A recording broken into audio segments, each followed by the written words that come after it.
নমস্কার। ভালো আছেন তো সবাই? দেখুন, আমাদের জীবনে অনেক সংস্কার আছে। সে সব সংস্কারটাই কিন্তু ভালো সংস্কার নয়, প্রচুর কুসংস্কার আছে। কিছু ধর্মীয় সংস্কার আছে, কিছু সামাজিক সংস্কার আছে, আর অজস্র কুসংস্কার আছে।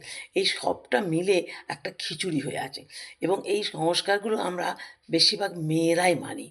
ছেলেরা যে মানে না আমি বলব না, কিন্তু তুলনামূলকভাবে মেয়েরা অনেক বেশি মানি। এই যে ধর্মীয় একটা ভয় মানুষের মনের মধ্যে আছে যে, "এটা আমি করলাম না, এইটা আমি মানলাম না, তাহলে আমার সংসারে এইটা অসুবিধা হয়।" সাধারণত মেয়েরা কি হয়, মেয়েরা একটু নরম প্রকৃতির থাকে। সংসারের প্রতি তাদের মায়া, সহানুভূতি, বিশেষ করে সন্তানের প্রতি, স্বামীর প্রতি প্রচণ্ড বেশি থাকে। যার জন্যে তারা একটা সবসময় ভয়ে থাকে যে যদি এটা করি তাহলে, বা এটা যদি না করি তাহলে হয়তো আমার সন্তানের ক্ষতি হয়ে যাবে। এই জিনিসটা আগে মন থেকে দূর করতে হবে। এখন তো সবাই লেখাপড়া শিখছে, চাকরি-বাকরি করছে। তাহলে এই পুরনো কুসংস্কারটা কেন চলে আসবে? যুগ, যুগ ধরে লোকে মানছে বলেই কি আমাকে মানতে হবে? না, মানতে হবে না। এটাকে আমাদের দূর করতে হবে। এখন ছেলে-মেয়ে যেমন সমানভাবে মানুষ হচ্ছে, সমানভাবে লেখাপড়া শিখছে এবং আইনও সমান অধিকার দিয়েছে। তারা বিয়ের পরে যে শ্বশুরবাড়ির টাইটেল নিতে হবে এমন কোনো বাধ্যবাধকতা নেই। সে বাপের বাড়ির টাইটেল ইউজ করতে পারে। অনেকে দুটো টাইটেলই ইউজ করে। বাবা-মাকে তারা সমানভাবে দেখে এবং অনেক ক্ষেত্রে দেখা যাচ্ছে যেখানে সন্তান একটা মেয়ে থাকে, সেখানে সেই বাবা-মার প্রতি প্রচুর কর্তব্য দায়িত্ব করে। বিশেষ করে একজন যদি মারা যায়, তখন আরেকজন যাতে একা না হয়, তার জন্য সে তাকে নিজের কাছে নিয়ে আসছে। নিয়ে এসে বাধ্য হয়ে আনছি বলে যে অযত্ন করছে তা নয়, যথেষ্ট আদরে এবং যত্নে রাখে। এটা তো মেয়েরা করছে। সুতরাং মেয়েরা যখন এই জিনিসটা করছে, তখন মেয়েদের আরেকটু মনটাকে পরিষ্কার উদার করা দরকার। উদার করলেই হয়ে যাবে। এখন তো বিয়ের পরে যদি আগে তো অনেক কিছু বলত যে অ্যা মারা গেলে যদি তার পুত্র সন্তান না থাকতো, তাহলে ভাগ্নে, ভাগ্নি, ভাইপো যেকোনো একজন পুরুষ মানুষই মুখাগ্নি করতে পারে। কিন্তু এখন তো সেটা লোকে মানছে না। এখন তো সন্তান যদি একটা মেয়ে হয়, সে মেয়েই মুখাগ্নি করে এবং মেয়েই পারলৌকিক কাজ করছে।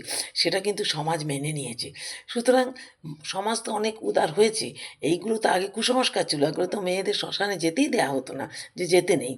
অনেক অন্যায় হয়, অকল্যাণ হয়। আর মুখাগ্নি মেয়েরা করবে কি? এটা ভাবতেই পারত না। কিন্তু এখন তো সেগুলো ভাবছে, এগুলো করছে। অর্থাৎ অনেকটা উদার হয়ে গেছে।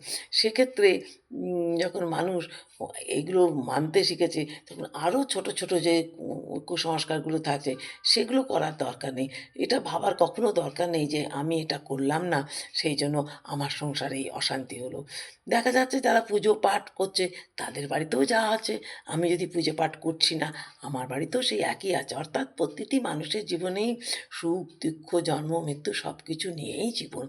একদিকে আলো, একদিকে আঁধার, দুটো নিয়েই তেমন যেমন দিন আর রাত আছে, তেমনি মানুষের জীবনেও সুখ ও দুঃখ আছে। সুতরাং ওই এইটে করলাম না বলে আমি এটা পেলাম, আমি এইটা ফলটা ভোগ করছি। এই জিনিসটা মনের মধ্যে থেকে বার করে দিতে হবে। এই আগের জন্মে আমার পাপ, আগের জন্ম বলে কি আছে? আগের জন্মে আমি কি ছিলাম তার কি কোনো প্রমাণ আছে? সুতরাং ওসব কুসংস্কার মনের মধ্যে রাখার দরকার নেই। আমি এই জন্মে কি করলাম? আমি এই জন্মে আমার কি কর্তব্য? আমি এই জন্মে যে জিনিসটা দেখছি সেটা আমি বিচার করে বুদ্ধি দিয়ে, আমার লেখাপড়া শিখেছি, আমার শিক্ষা দিয়ে, আমার বিবেচনা দিয়ে আমি বিচার করে আমি সেটাকে মানব। যদি মনে হয় হ্যাঁ, এর মধ্যে কোনো যুক্তি আছে, এটা মানা উচিত বা মানলে ভালো, নিশ্চয়ই মানব, কেন মানব না? সব সংস্কারই কি কুসংস্কার? সব সংস্কার কি খারাপ? তা নয়। কিন্তু কুসংস্কারও অনেক আছে। সেইগুলো আমাদের মনের মধ্যে, এবং আমাদের মেয়েদের এগিয়ে আসতে হবে।